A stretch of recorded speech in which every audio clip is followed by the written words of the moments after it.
Hello there, I'm Michael Gallagher. I'm one of the Society Stewards here at Glenburn Methodist Church. I would like to welcome you to join us. We've had a look around the church and the church buildings to describe a little bit about what Glenburn's all about. I'd like to give you a little bit of history about the Glenburn Church and its origins. In the late 40s, the Glenburn area was designated as a development area for Belfast at a time of austerity to provide affordable housing to first-time buyers. A lot of the first-time buyers were actually working in the shorts factory. The church first met them in around 1950 in what was called the New Room, which was the site builder's office for the developers who were building the site. And the first dedicated service they had here was in 1950. In the New Room was probably, for those of you who know the area slightly, would have been about 100 yards further sort of east from where we are now, and what would be now the Knockjewel carriageway. The church grew quite considerably in the early 50s, and in September 1955 sufficient funds had been raised to be able to open a new dual purpose hall and worship at the centre at Glenshara. The young church responded well to the challenge, and soon as Sunday school became the largest in Irish Methodism, and youth organisations became so popular that before long the suite of buildings proved inadequate. The decision to build again was taken, and in June 1972 the church in its present site was opened. Welcome inside our church here at Glenburn. We meet on Sunday mornings at 11 o'clock. We have a slightly older congregation, I would say, so in that case we have a more traditional service. But we do have aspirations, like most churches, that we can encourage more families and young people to come along, so we can spread the theme of our services to include young people more, if we can.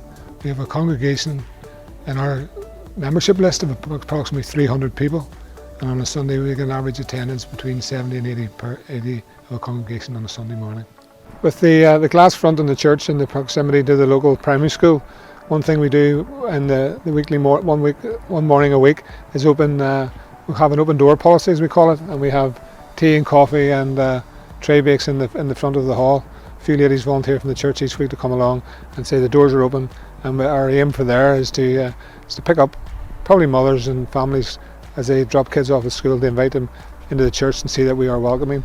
And so it's a soft introduction to the church and the church ethos, and hopefully people can develop the relationship with us from there. We're back in the foyer of the church. This area of the church is regularly used will be our Bible class and for prayer breakfasts, which we have probably once a month. The prayer breakfasts are extremely beneficial, I find.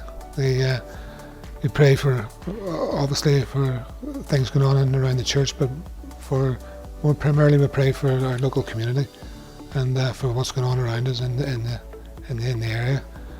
The Bible study, like most churches, we're still catching up from pre-COVID, so we haven't got back to irregular times yet, but we were meeting on Wednesday mornings, and we would have picked a topic for sort of an 8-10 week period, and we would have chatted it through very informally, and it's a great setting. If people aren't under pressure to come and talk, they can come and listen, or if they want to take part, they can. But it's a very useful form of fellowship we find for our church. One other regular activity we have here in the church foyer is primarily our ladies will meet and have what they call a knit and natter club, where they meet once a week, and the title says it all. The ladies sit, have a cup of tea, they knit and they natter, and they have great fellowship with each other. One of the charitable donations that we're quite happy to support is Storehouse, and they tell us on a month-by-month basis what they would like us to supply if possible. Welcome to the kitchen of our church hall. It was probably getting into a bit of disrepair and need of modernisation, so in the last couple of years we got a grant from the Social Investment Fund, and the kitchen's been totally refurbished and brought up to safety standards, and it can be used for catering for a host of events that we use in the hall. This is our church hall. We're lucky. Not all churches have a church hall, but we're lucky to be blessed with such a big space that we can run a lot of activities. We like all churches in a minute after COVID. A lot of our organisations haven't got back up and running yet, but with any hope, they will do soon. Sort of activities we have here, we have, as you can see, this Glenburn Table Tennis Club uses the halls and have done for a long period of time, and it's set up today because the club's on this afternoon. There's a lot of kids and adults who are not professional but semi-professional players. It's a great standard, and they compete in leagues and competitions throughout Northern Ireland and Europe from this hall. The other things we have in the hall, we use it for our bowling club meet once a week in the hall. When a youth club gets up and running, we have a youth club here on a Wednesday night, kids club it's basically called.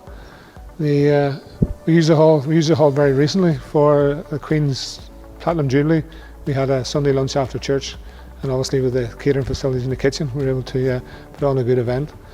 We have an amateur dramatics club in the church. They're called MAD, and they would, again with COVID it's been disrupted, but they would probably yearly put on an annual show, and say the stage and the lighting, everything sets up, and we try and get the hall as full as possible. We don't have a boys brigade, but the girls brigade do meet, and they are back meeting again. They meet on a Tuesday night, and they'll be starting again next month. The hall's used on a Sunday then for Jigsaw. It's our Sunday school, so when the kids leave the church during the service, they come over here to the hall. So it's a great facility. We have several outside agencies would use the hall for keep fit Zumba classes. I believe there is one night on Zumba classes, and we have beekeepers meet at the church, and they use the halls as well. So it's an excellent space to have, and it's a space that anybody's welcome to use. If your churches don't have a hall and you need somewhere to use, we'll be very welcome. We'll let you have it. We're now underneath the church hall in a snug little room we call the basement. It's used primarily for the MWI when they meet, and for our Autumn Leaves group, which meets in an afternoon. Throughout the year, again, both these clubs haven't got up and running again after COVID, but we're hopeful that in the near future they will do. It's a great setting for an informal meeting, or for a training room, or for. And there's multiple uses because, as it's mentioned, it's a snug room, and it's warm and comfortable.